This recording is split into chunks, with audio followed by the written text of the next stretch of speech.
আসসালামু আলাইকুম। আশা করি সবাই ভালো আছেন। আজ আমার এক বন্ধু একটা মাছ দিয়েছিল ধরে। আসলে আমাদের এখানে মাছ ধরাটা অনুমতি নেই, তারপরও ও জানি না কীভাবে ধরছে।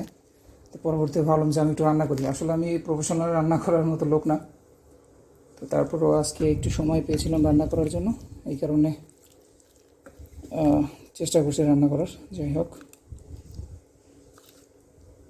আমাদের এখানে রান্না করার কোনো অনুমতি নেই, কারণ আমাদের এখানে সবসময় বুফে লাগানো থাকে স্টাফদের জন্য। ওকে, আর আপনাদের আজকে দেখাতে চাচ্ছি আমার সেই মরিচ বাগানটা।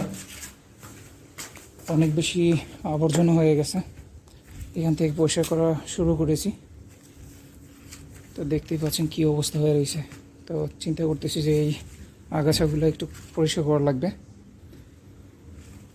আর আমি জানি না আমার এই মরিচ গাছগুলো কেন বড় হইতেছে না, কারণ কি মরিচ আসতেছে না। এইটা একটু ঠিক আছে, বাট এইগুলো একদম ছোট হয়ে আসছে, জানি না কী জন্য। যদি আপনারা কেউ জেনে থাকেন আমাকে একটু জানাবেন। আর এই যে গাছটা দেখতেছেন, দেখেন কি পরিমাণ ছড়াইছে। ঠিক আছে, এটা লাস্ট 4 মাস যাবৎ কন্টিনিউয়াসলি মরিচ আসতেছে। একদিক দিয়ে যদি আমরা ছিঁড়া নিয়ে যাই, অন্য দিক দিয়ে হইতে থাকে।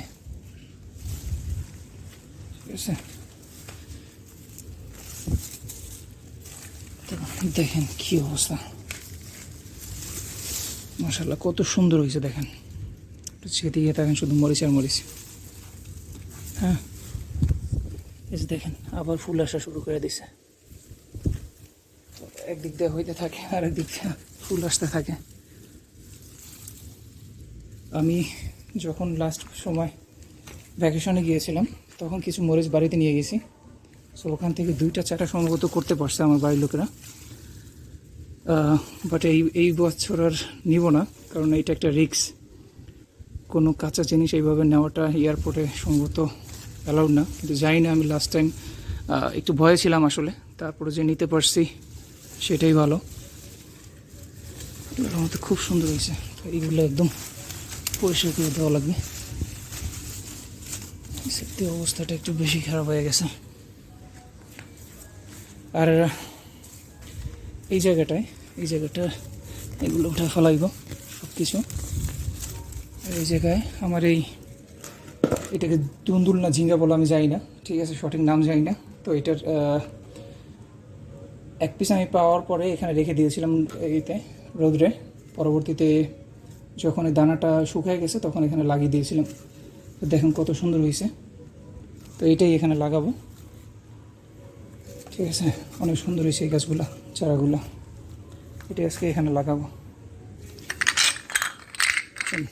আমার সংগ্রহ করা কিছু শামুক অনেকগুলো বাড়িতে নিয়ে গেছি অ্যাকোরিয়ামের জন্য, কিন্তু অ্যাকোরিয়াম এখনও কেনা হয়নি। কারণ অ্যাকোরিয়াম যদি কিনি তাহলে কিছুদিন পরেই আমার ওই পানিটা চেঞ্জ করা প্লাস মাছগুলোকে দেখাশোনা করাটা একটু টাফ হয়ে যাবে। ঠিক আছে, এই কারণে আর কেনা হয়নি।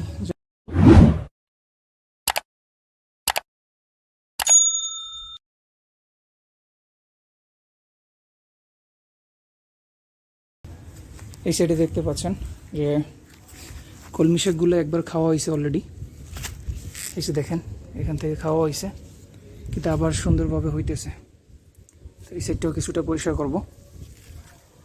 কলমি শাক এই দিক থেকে খুবই ভালো, একবার যদি হইতে থাকে তাহলে হবেই, শুধু একটু পানি দিলেই হয়। আমার এই গাছগুলো বড় না হওয়ার কারণ সম্ভবত আমি পানি দিতে পারতেছি না, এই কারণে। ওকে, যাই হোক, ভালো থাকবেন। আল্লাহ হাফেজ।